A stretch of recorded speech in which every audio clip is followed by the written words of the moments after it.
ni Dira Ya Hope Tv kutoka hapa Valley Road jijini Nairobi. Natumai wiki yako imekwendea vyema popote ulipo mpenzi mtazamaji, na haya ndiyo yaliyomo. Wanajeshi wafuzu Eldoret, huku Rais Kenyatta akisisitiza usalama wa taifa. Nitamtumikia rais kwa uaminifu kama askari. Usajili wa wapiga kura watamatika kote nchini baada ya agizo la mahakama.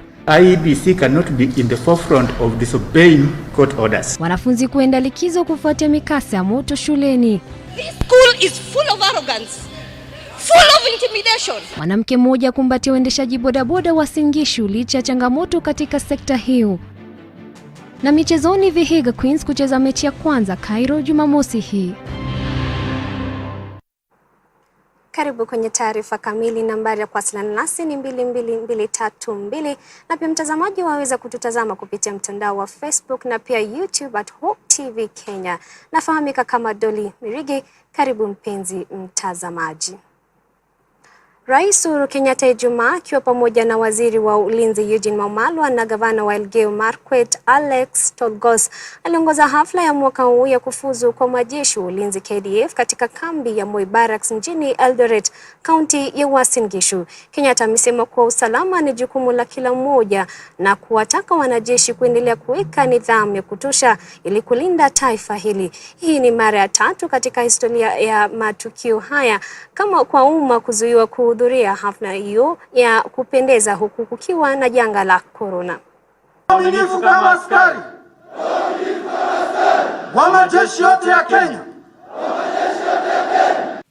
Since the dawn of our republic, the Kenya Defence Forces have secured a sterling reputation as the unfailing guardians of Kenya's sovereignty, territory, values, and our way of life. It is also notable that KDF has been a force for good in peace and security in our region and beyond. This tradition of excellence, honor, and duty, as well as professionalism, distinguishes the KDF and raises our military well above its contemporaries. This is the proud history, culture, and heritage that you, today's graduates, are privileged to join. The message I am trying to pass to you today is that security is not a task delivered by the government alone. Every single Kenyan has a duty to ensure that our country remains peaceful and secure, as these two variables are key to the realization of a prosperous and cohesive Kenya that we all yearn for. Accordingly, I urge every Kenyan to work together in unity of purpose and to actively cooperate with our security agencies. Kenyans must have the courage to report any threat to our nation that may come into their knowledge. Since the dawn of our republic, the Kenya Defence Forces have secured a sterling reputation as the unfailing guardians of Kenya's sovereignty, territory, values, and our way of life. It is also notable that KDF has been a force for good in peace and security in our region and beyond. This tradition of excellence, honor, and duty, as well as professionalism, distinguishes the KDF and raises our military well above its contemporaries.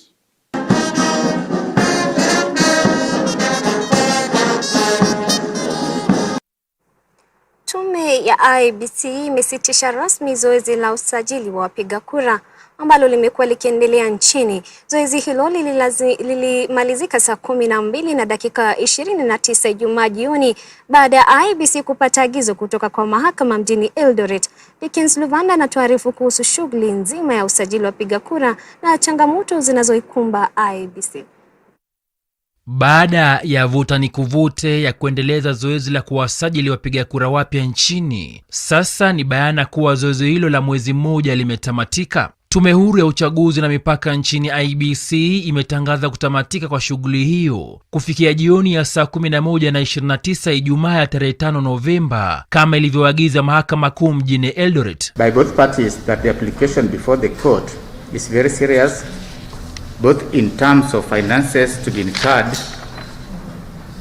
if the voter registration continues, and also in terms of the content in relation to the public. IEBC cannot be in the forefront of disobeying court orders. Awali mahakama hiyo ilitoa amri Jumatatu kuwa usajili wa wapiga kura uendelee mpaka Novemba 9 badala ya Novemba 2 ilivyokuwa imepangwa na IEBC, baada ya mpiga kura Patrick Chorono kuwasilisha kesi mahakamani akidai kuwa IEBC ilifeli kuwasajili wapiga kura wapya milioni 6 kote nchini, ila ilifanikiwa kuandikisha wapiga kura wapya milioni 1.8 pekee kufikia Novemba 2. The court has been kind enough to give a prohibitory order against IEBC not to close its exercise of mass voter registration. Tume hiyo ilipinga agizo hilo na kushikilia kuwa haina fedha za kutosha za kufanikisha shughuli zaidi kama hiyo, kwani mahakama haikutoa mwongozo wa ni namna gani pesa hizo zingepatikana. Kulingana na mwenyekiti wa IEBC Wafula Chebukati, IEBC ilikuwa imeomba shilingi bilioni 4 kwa ajili ya usajili wa wapiga kura wapya kote nchini, lakini ikatengewa na bunge shilingi bilioni 1.2 pekee.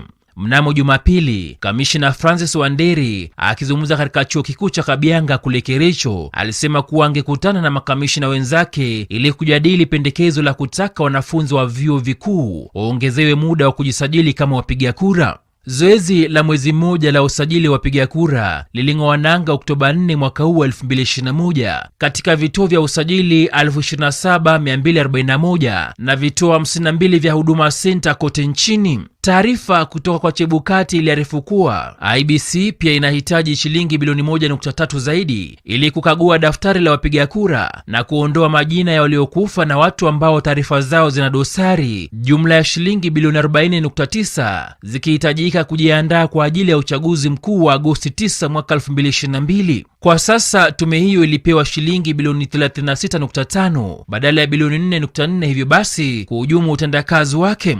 IEBC pia inalenga kusajili wa Kenya wanaoishi katika mataifa ya Sudan Kusini, Amerika, Uingereza, Canada, Katari, miliki za Uarabuni UAE, Uganda, Rwanda, Burundi, Tanzania na Afrika Kusini.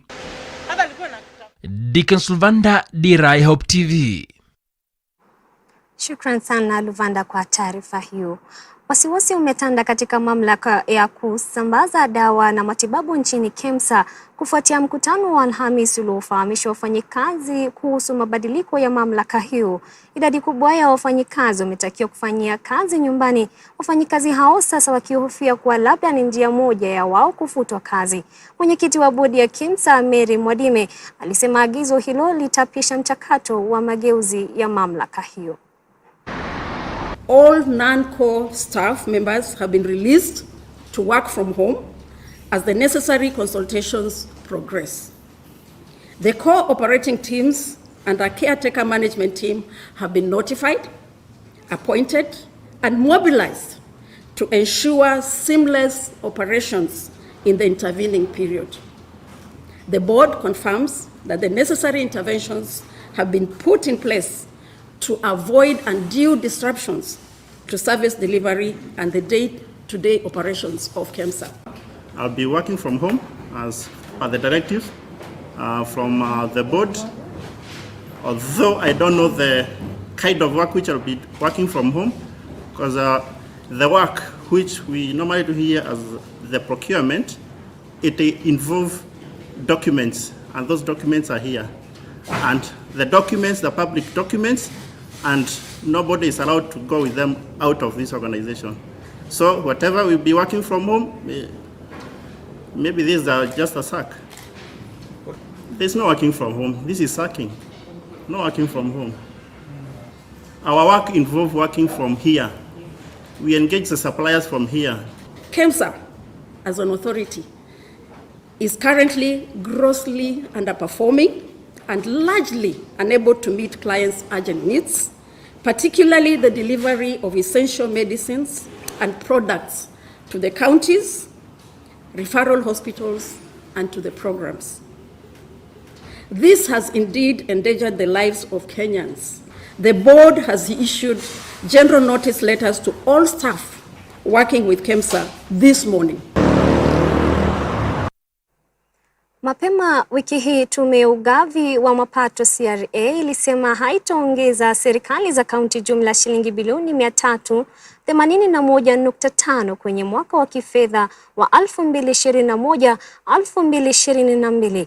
Baraza la magavana limekosoa vikali tume hiyo inaongozwa naye Jane Kiringai. Baraza la magavana kupitia mwenyekiti wa kamati ya fedha, mipango na masuala ya uchumi, gavana wa Laikipia Dira Mwirigi, imeshikilia kwamba ni lazima serikali kuizipe serikali za kaunti pesa hizo, kwani janga la corona limehujumu utendakazi wa kaunti na imekuwa vigumu kwa kaunti kutoa huduma muhimu kwa wananchi. Kennedy Kimani anatuarifu zaidi. Mkwaruzano kati ya baraza la magavana na tume ya ugavi wa mapato CRA kuhusu mapato ya kaunti ya mwaka huu wa kifedha unaendelea, huku kila upande ukishikilia msimamo mkali. Jumanne CRA ilitupilia mbali pendekezo la baraza la magavana kuongeza mgao wa mapato ya kaunti. CRA yasema kuwa kaunti hazitopewa hela zaidi kwani taifa linakumbwa na madeni, ukame na kwamba serikali yajitayarisha kwa uchaguzi mwaka ujao. Capacity to raise their own revenue is inbuilt in the formula, but that didn't see the light of within Parliament. But with that is the way we do it, and that is within the mandate that the Constitution gives us to infuse it through the formula. I want to believe that those that come after us may try to do it in the fourth formula, and we wish them well. But this is the way to do it in light of the constitutional levers or the legal levers that we have as a commission. Kupitia taarifa Alhamisi asubuhi, magavana kupitia gavana wa Laikipia Dira Mwirigi wamepinga swala hilo, wakisisitiza kwamba hakuna uhalali wa pendekezo la CRA. Kulingana na magavana, swala la umilivu wa deni na uchaguzi mkuu ujao halipaswi kutaja kama msingi wa kuwanyima mapato. Kulingana na CRA, janga la COVID-19 lilipunguza kasi ya ukuaji wa uchumi nchini, magavana wakisema kwamba hii haitazuia ufadhili wa kutosha na utoaji wa huduma kwa wananchi katika ngazi ya chini ya utawala. Kennedy Kimani, Dira Ya Hope TV. Chama cha Ford Kenya kilifanya kongamano lake la kitaifa la wajumbe Alhamisi hii licha agizo la mahakama kwamba usifanyike, kwani kundi la Wetangu na Nalile linaloongozwa naye mbunge wa Kandui Wafula wa Munyinyi wote walitaka kufanya mkutano huu maeneo tofauti. Kongamano hilo liliitishwa na kiongozi wa chama Moses Wetangula, ambaye alihutubia wajumbe kuwa chama kinaendelea kuwa na nguvu licha ya mizozo ya uongozi kutoka kwa mrengo wa chama kinachoongozwa na mbunge wa Kandui Wafula wa Munyinyi. Aidha, mtu mmoja alipigwa risasi wakati wa mkutano baada ya kuripotiwa kujaribu kuvuruga mkutano uliofanyika katika ukumbi wa Bomas, huku kundi la Wamunyinyi likikosoa mkutano. And you look at Oka, Steve Kalonzo and I have served this country with distinction as foreign ministers. So when we come to what we can do for this country and what my presidents can do, if my brothers give me the opportunity to carry the mantle, is to ensure that Kenya takes its stage. But Kenya will be very keen and will be the driver in rejuvenating and enhancing the cooperation in the East African region, knowing, understanding and appreciating that our #1 trading partners are not far from here. We as a leadership, for Kenya in particular, Oka in general, will ensure that the Kenyan farmer is put back to where they belonged, that we shall deliberately ensure that while agriculture is a devolved function, the policy level of agriculture remains with the national government, and we shall craft and engineer policies that will make the Kenyan farmer a proud farmer. Wanawake wamehimizwa kuungana ili kuongeza idadi ya wanawake wanaowania nyadhifa mbalimbali na hatimaye kunyakua nyadhifa hizo katika uchaguzi ujao. Katika kikao kilichoandaliwa mapema wiki hii jijini Nairobi na kuleta pamoja Wizara ya Jinsia, wanaharakati wa haki za kibinadamu na wawaniaji wa kike, makundi hayo yanaazimia kuhakikisha kwamba wanawake 5,000 wanawania nyadhifa mbalimbali kwenye uchaguzi mkuu ujao. Is working on the inclusion of women and youth. We call it the inclusion of the young and women. And for us is to just reiterate our commitment to ensuring that we support you as women, whether it's with the data that you need, whether it's with the platforms that you require to amplify your work. We have Mzalendo chats that you can use to tell us what you're doing in your specific fields. We have our social media handles that we have used to amplify the work of women. And we're happy to engage with you to just make sure that we create this critical mass, because at the end of this meeting and others similar to it, what we are aiming for is a critical mass of women that show up, that come out here and offer themselves for leadership. There is a lot of fear, especially for women, to go on screen. And the fear is that we don't know enough. And sometimes we overcompensate, we overstudy, we over-research. We feel like we have to know it all. Yet a man can show up on screen with hubris, absolutely knowing nothing, but confidence and bravado, and makes no sense. But he has shown up. Mamlaka ya kudhibiti ukame nchini NDMA ikishirikiana na kiwanda cha nyama nchini KMC imeanza mpango wa kununua mifugo katika kaunti ya Laikipia. Mamlaka hiyo inalenga kupunguza hasara ya mifugo kufariki kutokana na ukame.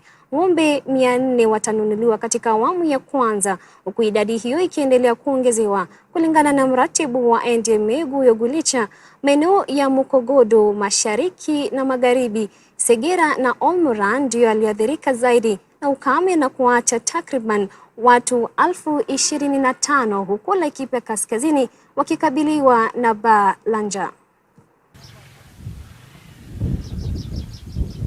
Tunaomba wale kidogo wameingia wizi kidogo ya kuvuna chakula kwa mashamba za wenyewe, mahindi, wakome haya. Hizi ripoti zitolewe kwa chief ili tuweze kuzungumzia hili swala kama serikali na kulishughulikia, kwa sababu kivuna chakula kutoka shamba la mwenyewe inaleta taharuki, inaleta ukosefu wa kuaminiana.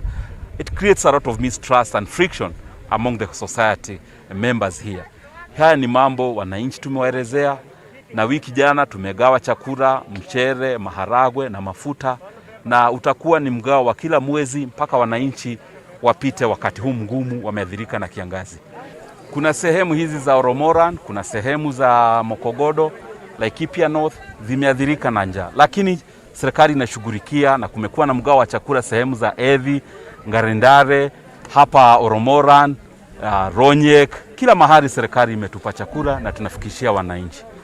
Kupitia idara ya Kenya Meat Commission pia katika hizo area tumeweza kuhakikisha kwamba ng'ombe zile zinakonda zinanunuliwa. Kwa sasa ununuzi inaendelea kwa ng'ombe moja shilingi 20,000 na tunataraji kuanza na ng'ombe 400 tukiendelea kuongeza na kadhalika.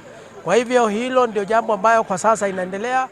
Hasa ile mifugo ambazo zinanunuliwa hasa ni zile zimeadhirika, zimekonda kiasi, lazima ziwe na kilo kiasi ya kilo 150, na hasa watu ya livestock department na veterinary department watahakikisha pia ni bora ili kwa sababu hata huko wataenda kutumia ili iwe chakula kwa jamii. So wamehakikisha ya kwamba ni zile ng'ombe ambazo zinavaa, lakini hasa ni zile zimekonda. Na mtazamaji, baada ya taarifa hiyo kutoka Laikipia, naomba kupumzika kidogo na rejea baada ya mdusuko mrefu. Usiondoke ulipo.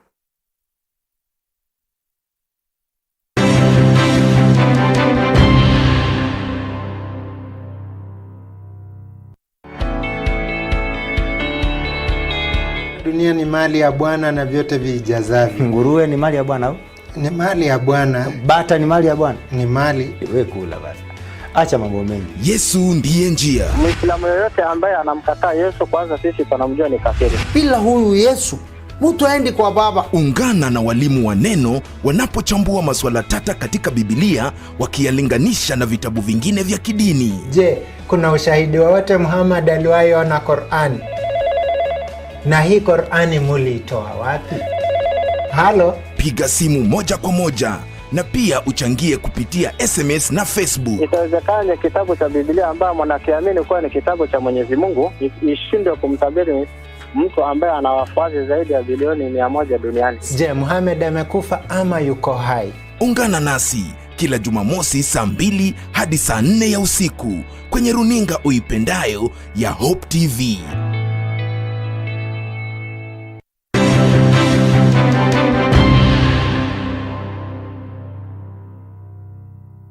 Karibu tena mtazamaji. Rais Uhuru Kenyatta ameahidi kushika mkono mataifa ya bara Afrika katika kutunza mazingira. Alizungumza kabla ya kukamilika kwa mkutano wa kilele wa mazingira Jumanne wiki hii. Viongozi wa mataifa 20 ambayo ni wanachama wa G20 wakiahidi mabilioni ya dola ili kukomesha uharibifu wa misitu kufikia mwaka wa 2030. Viongozi wa mataifa, wataalam wa mazingira na wanaharakati walitoa wito wa kuchukuliwa hatua dhabiti ili kusitisha ongezeko la joto la dunia ambalo latishia mustakabali wa sayari. To start, state the obvious, we have to immediately scale up clean technologies that are already commercially available and cost competitive, like wind and solar energy. In the United States, we set a goal of deploying 30 gigawatts of offshore wind by 2030, creating tens of thousands of good-paying union jobs for American workers, and meeting the power needs of almost 10,000 American homes every year. We can do this now. We don't have to wait. At the same time, we recognize that our current technology alone won't get us where we need to be. So it must also be a decisive decade for innovation, developing, demonstrating, and commercializing new clean energy technologies by 2030 so that they can be widely deployed in time to meet our 2050 net zero goals. We would like to be the gateway for those companies seeking to expand their businesses and who are looking, into the future. And I want to assure you that Africa will be that future. That the resources are there, that the agricultural possibilities are great. The possibilities, like I said, virtually in every field and sector. We've been working on for the last few years on this Africa Free Trade Arrangement, which came into force earlier this year. We would like to see Scotland being a part of that. We know you have different technologies that would be very applicable to ourselves. Fishing here is something that is really very well developed. Shule kadhaa za sekondari humu nchini zimefungwa kufuatia visa vya utovu wa nidhamu. Wanafunzi kutoka shule hizo waliripotiwa kushiriki katika maandamano, huku baadhi yao wakiteketeza moto shule zao, jambo ambalo limelazimu Wizara ya Elimu mapema wiki hii kuweka likizo ya katikati ya muhula wa 3 itakayoanza tarehe 19 mpaka tarehe 23 mwezi huu wa Novemba. Alice Diana na taarifa hii. Visa vya uteketezaji au kuchomwa kwa shule vimekithiri humu nchini. Ongezeko la visa hivi limebua hisia mseto miongoni mwa Wakenya, huku baadhi ya shule za sekondari katika kaunti mbalimbali zikifungwa kwa muda usiojulikana. Baadhi ya shule zilizoathirika na visa hivi ni shule ya upili ya Chavakali, shule ya upili ya wasichana ya Keveye na shule ya upili ya Indangalasia katika kaunti ya Kakamega, shule ya upili ya Kericho, ile ya Kericho T-Boys na ya wasichana ya Kipsigis kaunti ya Kericho, shule ya upili ya wavulana ya Gendia katika kaunti ya Kisumu, shule ya upili ya wavulana ya Litien, ile ya Molo Academy Boys na ya wasichana ya Kambala PCEA kaunti ya Nakuru. Katika kaunti ya Nyeri, shule ya upili ya Kanjuri, shule ya upili ya wavulana ya Kirimara, ile ya Karima na Odhaya, na katika kaunti ya Nairobi, shule ya upili ya wasichana ya Buruburu zilifungwa kutokana na migomo ya wanafunzi, huku baadhi ya wanafunzi waliohusika kwenye mikasa hiyo wakifikishwa mahakamani kwa madai ya kuhusishwa na matukio shuleni mwao. We had an issue. Our kids were being threatened. Our kids were being... There was a teacher who was not teaching. For 2 months, a teacher is not teaching. We addressed. We have letters signed, stamped. We took it to all the offices. You guys sent your TSC people here. They came, they left. These people did nothing. They went back to our kids. Our kids were being threatened. Till today, that you think you're above board. This school is full of arrogance. Baadhi ya viongozi sasa wanawataka maafisa wa polisi kuanzisha uchunguzi na kuwatia mbaroni wanafunzi wanaoshukiwa kuanzisha mioto shuleni. Tumekubaliana nao wawafuate hawa watoto wanaochoma shule, kwa sababu kuwapata si ngumu, wako baina ya wanafunzi. Wakamatwe, washtakiwe, kwa sababu kuharibu mali ya shule ni kama kuharibu boma lao. Kama wewe mtoto wako akichoma nyumba yako nyumbani, utamwacha? Kama kutakuwa na kisa kwa shule na mwalimu mkuu hata hajatujulisha mambo ambayo yamekuwa yakiendelea kwa hiyo shule, nafikiri tukianza uchunguzi tunaanza na huyo mwalimu mkuu. Hata hivyo, baadhi ya Wakenya wanaamini kuwa migomo inayoshuhudiwa sasa imetokana na kufuatana kwa mihula, kwani janga la corona lilitatiza kalenda ya masomo nchini. Kama njia mojawapo ya kutuliza hali hiyo, wanafunzi wanatarajiwa kurejea manyumbani kwa likizo fupi ya siku 4 kuanzia Novemba tarehe 19 mpaka tarehe 23 baada ya Wizara ya Elimu kutoa tangazo la kuidhinisha mapumziko hayo. Nikiripotia Dira ya Hope TV, mie ni Alice Diana. Shukran sana Alice kwa taarifa hiyo. Jaji Mkuu Martha Koome amesema dhana kuwa mahakama imejaa ufisadi inadidimiza imani ya wananchi wa idara hiyo. Akizungumza wakati uzinduzi wa sera za kupambana na ufisadi katika idara ya mahakama Jumatano wiki hii, Koome alisema watatilia mkazo swala hilo na kutaka tume ya EACC kuifanyia idara ya mahakama tathmini ya masuala ya ufisadi na kisha kuandaa ripoti yake maalum. Aidha, mwenyekiti wa tume ya kupambana na ufisadi EACC Eliud Wabukala ametaka vitengo husika kushirikiana na kutupilia mbali uhasama baina yao na kukabiliana na ufisadi nchini.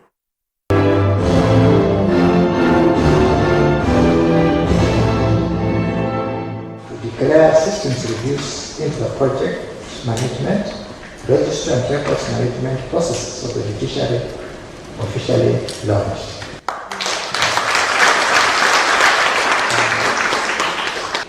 We in the judiciary are tired of being told that we are corrupt.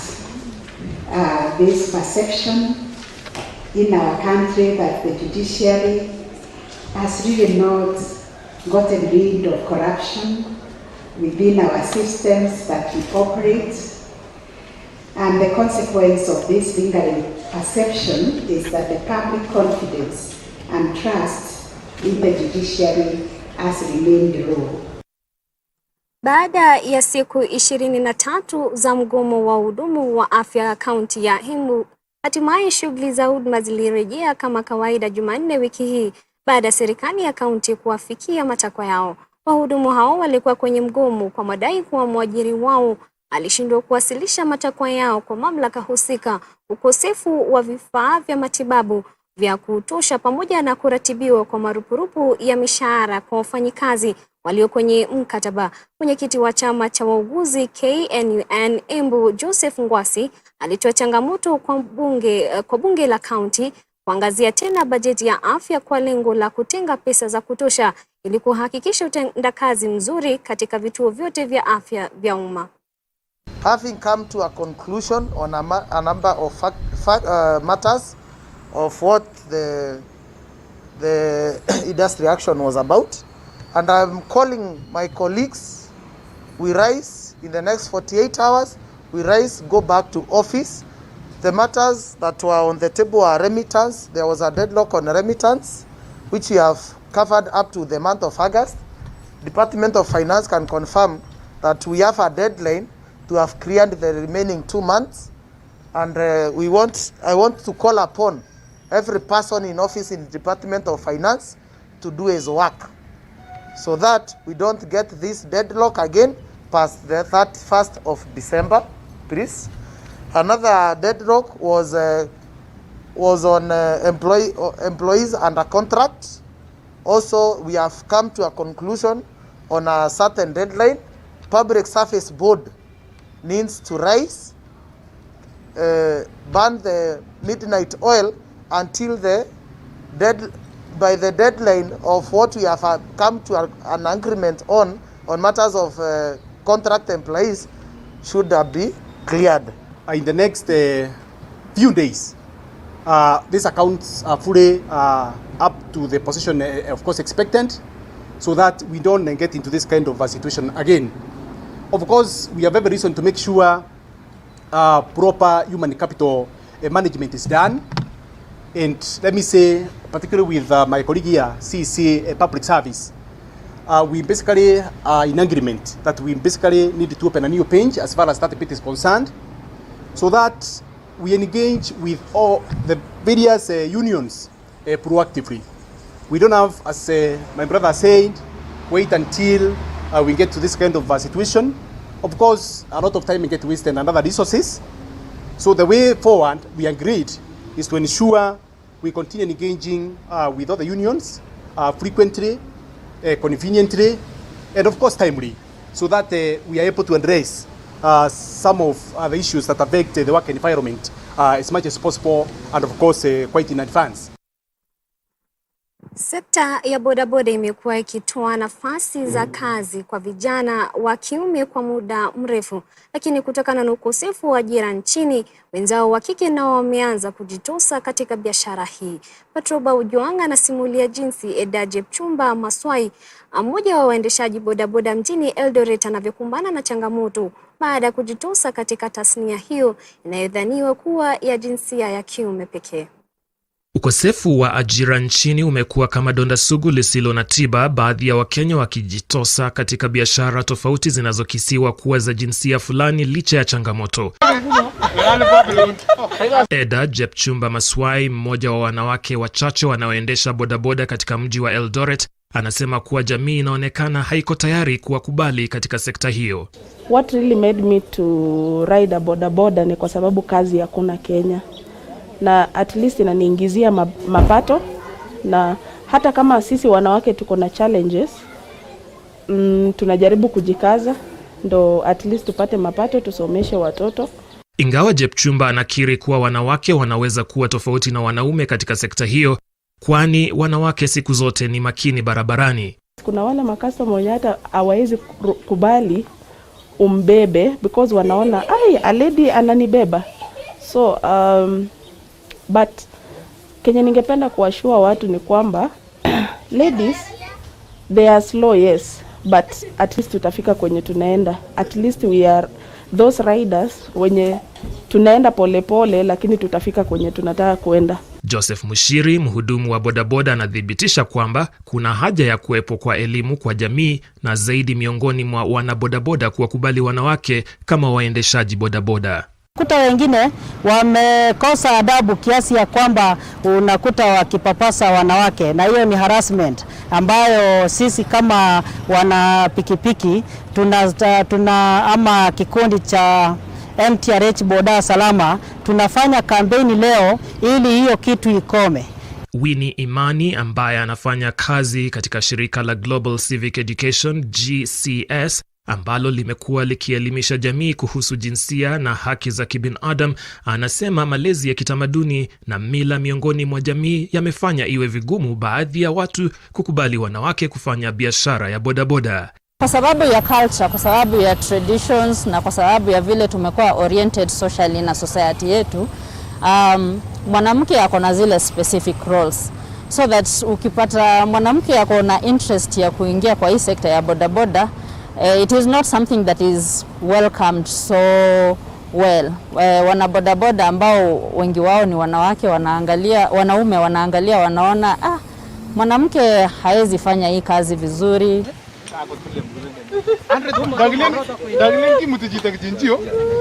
Patrobo Juang nikiripoti ya runinga ya Hope TV. Shukran sana Ojwang kwa taarifa hiyo.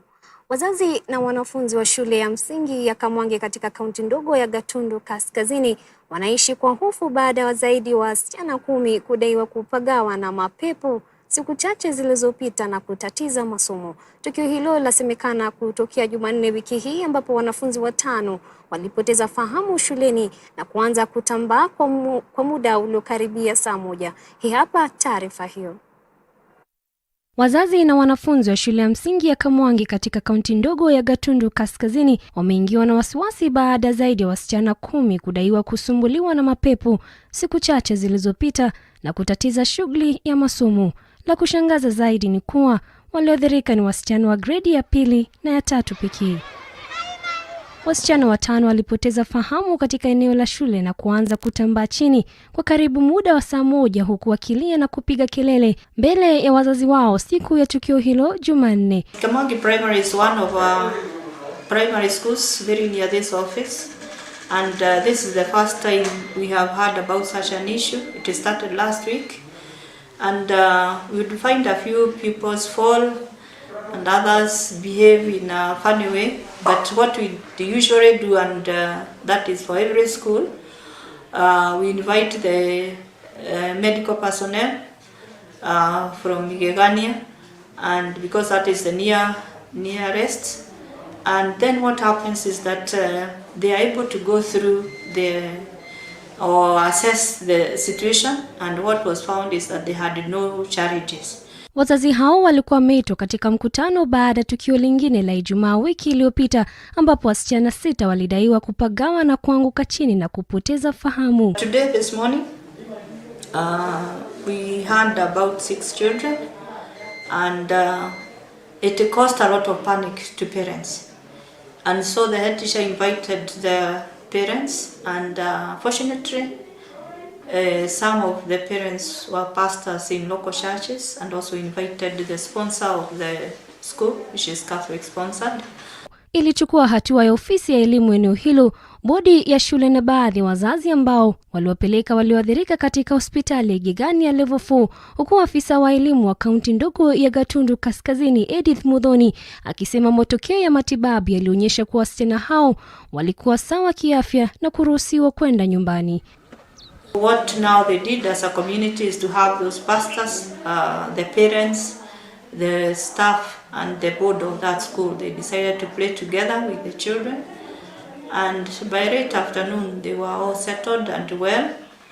And going forward is that we would like the board, the sponsor, the parents to follow up closely what is causing those children to fall. There are all kinds of evil things that people will spread, but it is wrong to talk about children, and especially an institution, because it affects the learning, even the teaching. You find the teachers are affected, the pupils are affected, the parents whose children were affected are also affected. So it is wrong to say that there is something sinister about an institution. Wazazi hao hata hivyo wanahofia huenda wanafunzi zaidi wakaathirika ikiwa hatua za haraka hazitachukuliwa. Kweli ni taarifa ya kusikitisha, lakini mtazamaji, baada ya taarifa hiyo tupate taarifa za kaunti na mwanahabari wetu Richard Uhalo. Familia moja katika kaunti ya Siaya ina wasiwasi baada ya kukosa kupata jamaa wao wiki 2 tangu alipotoweka. Jeremia Opado anasema dadake kwa jina Scholastica mwenye umri wa miaka 44 alitoweka tarehe 16 Oktoba. Hata hivyo, polisi katika kituo cha polisi cha Yala wanaendelea kumsaka Scholastica ambaye amekuwa mwalimu katika eneo hilo. They have reported this to the Yala police station, and they have done their best, but so far we have not seen her dead or alive. After realizing that people were outside and were looking at the entire situation, he doesn't beat her wife anymore, and keeps quiet. for a while. The following day is something we are just being told by the husband that he escorted the wife to Kodiaga to board a vehicle, something we cannot confirm. But after asking the small kid who is 5 years old, the kid narrated that the mother was beaten and was being strangled. Serikali itatumia takriban shilingi milioni 147 kujenga madarasa mapya katika shule mbalimbali za upili katika kaunti ya Narok. Kamishna wa kaunti ya Narok, Evans Achoki, alisema mradi huo wa kujenga madarasa 174 uko tayari kwa mtaala mpya wa CBC na kuwataka wanakandarasi kutuma maombi yao. We have 3 categories of contractors who will apply for this work and limited companies. Those are the 3 categories of contractors who can apply to build the 174 classrooms that we are going to build in our 127 schools in Narok County.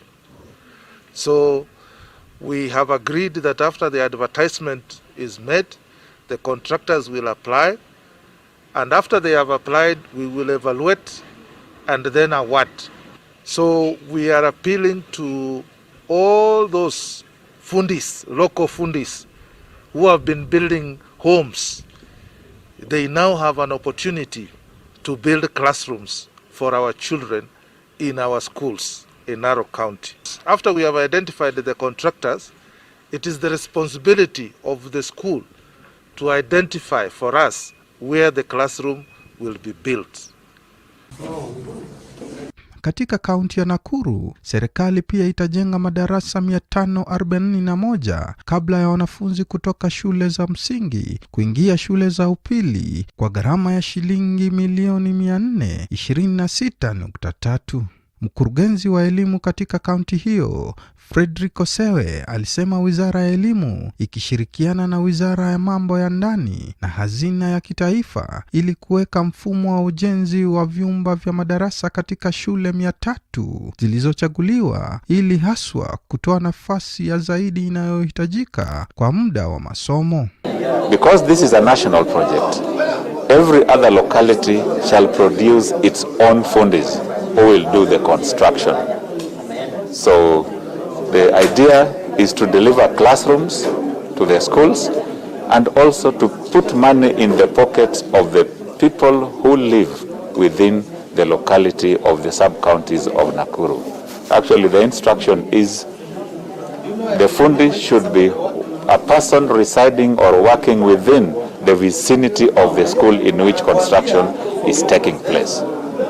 So part of what we expect the team that we have inducted today is to do registration of masons. That is what the DCCs are going to do, assisted by their line of command, going down up to the sub-location level.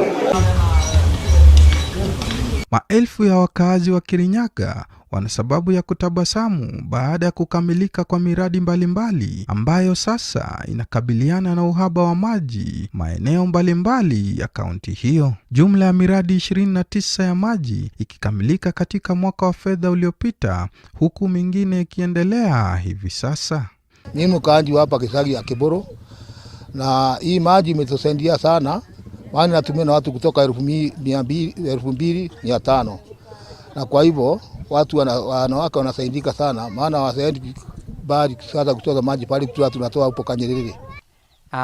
Tangu hii maji ikuje imenisaidia upande wangu, imenisaidia juu, inanisaidia kwa kunyunyizia maji mira na hiyo meshiri.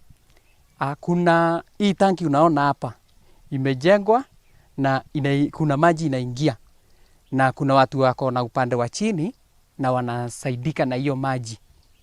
Wako na mira huko wanalima bado hiyo meshiri, na tangu hiyo maji ikuje kuna town imejengwa na hapo inaitwa Tali, na hiyo town imedevelop. Hata mkienda na hapo mtaona hiyo town imedevelop. Our guests. Shule ya upili ya wasichana ya Kieni katika kaunti ya Embu imejiunga na shule zingine 2 nchini katika kujumuisha elimu ya karo kwenye silabasi kufuatia ushirikiano kati ya mamlaka ya ushuru nchini KRA na taasisi ya ukuzaji mtaala ya Kenya KICD. Kulingana na mratibu wa KRA kanda ya kaskazini Nicholas Kinoti, ushirikiano huo unalenga kujumuisha mafunzo ya kodi katika mtaala mpya wa elimu CBC ili kuwapa wanafunzi maarifa wanayohitaji na kuwa walipa kodi wanaowajibika. Nikiripotia Dira ya Hope TV, jina langu ni Richard Halo. Shukran sana Halo kwa taarifa hiyo. Lakini mtazamaji, baada ya taarifa hiyo naomba kupumzika kidogo, usiondoke ulipo.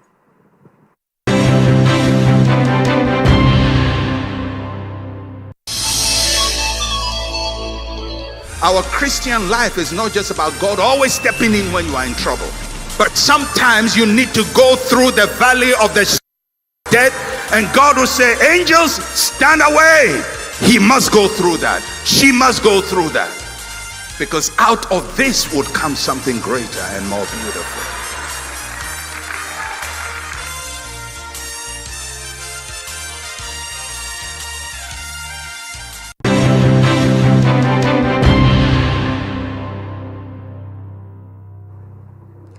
Karibu tena mtazamaji. Makundi 9 yanayoipinga serikali ya Ethiopia kikiwemo chama cha Tigray People's Liberation Front yamekubali kuunda muungano dhidi ya utawala wa Waziri Mkuu Abiy Ahmed. Washirika wa kimataifa wa Ethiopia wametoa wito wa kukomesha uhasama huo. Mjumbe maalum wa Marekani katika upembe wa Afrika amekuwa Addis Ababa na amefanya mikutano na mawaziri wa serikali. Haya yanajiri wakati Kenya ikifunga mpaka wake wa Ethiopia kwa muda usiojulikana kufuatia mapigano katika nchi hiyo. Serikali ya Kenya pia imezidisha doria kwenye mpaka wa kilomita 800 ili kudhibiti kuingia nchini kwa wahamiaji haramu.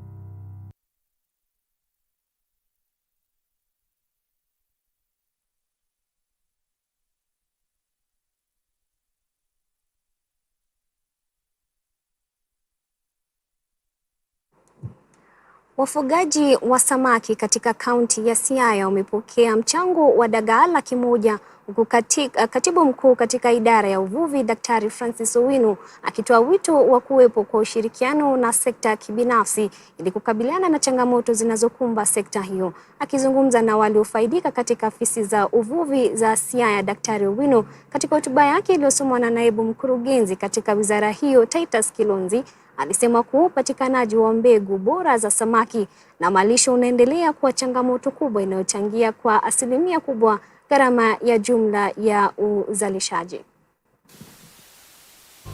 The availability of quality and affordable fish, seed and fish feeds continues to be the major challenge affecting the industry, accounting for a sustainable percentage of the overall cost of production. The great investment made by factory farms, among other private sectors, and the impact they are making on the livelihoods of communities in this area. From provision of employment opportunities, great market for cash by our local fishers and farmers, providing quality fishes to promoting technology transfer, among others. I want to applaud these private entrepreneurs for the valuable input they are bringing into this sector. Let our farmers strive to benefit from the technical capacity of these officers. They are here to serve you. Other challenges include issues of feeds,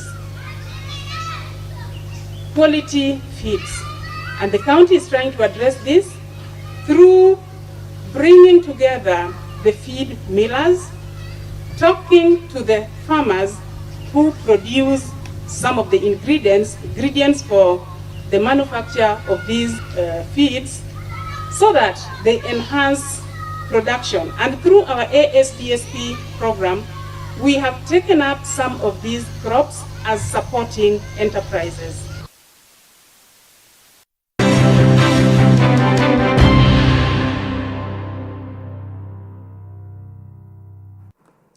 Na michezoni ni kwamba wakilishi wa ukanda wa Afrika Mashariki kwenye makala ya kwanza kipute cha kuwania kombe la ligi la mabingwa Afrika mwaka huu, Vihiga Queens watalenga kuandikisha historia watakaposhusha uwanjani Jumamosi hii kwa pambano la kwanza la kundi B dhidi ya Mamelodi Sundowns ya Afrika Kusini huko Cairo, Egypt.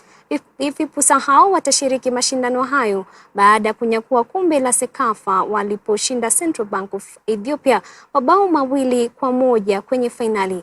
Queens wataanza harakati zao za kusaka ubingwa wa bara kwa kumenyana na Mamelodi Sundowns katika uwanja wa June 30 kabla ya kukutana na Afsa ya Morocco Novemba tarehe 9 kwenye uwanja wa chuo cha kijeshi. Watamaliza mechi zao za kundi B dhidi ya wababe wa Nigeria River Angels siku 3 baadaye katika uwanja wa June 30. Queens waliwasili Cairo mapema juma hili na wamekuwa wakipiga zoezi ili kujiandaa kwa mechi yao ya ufunguzi.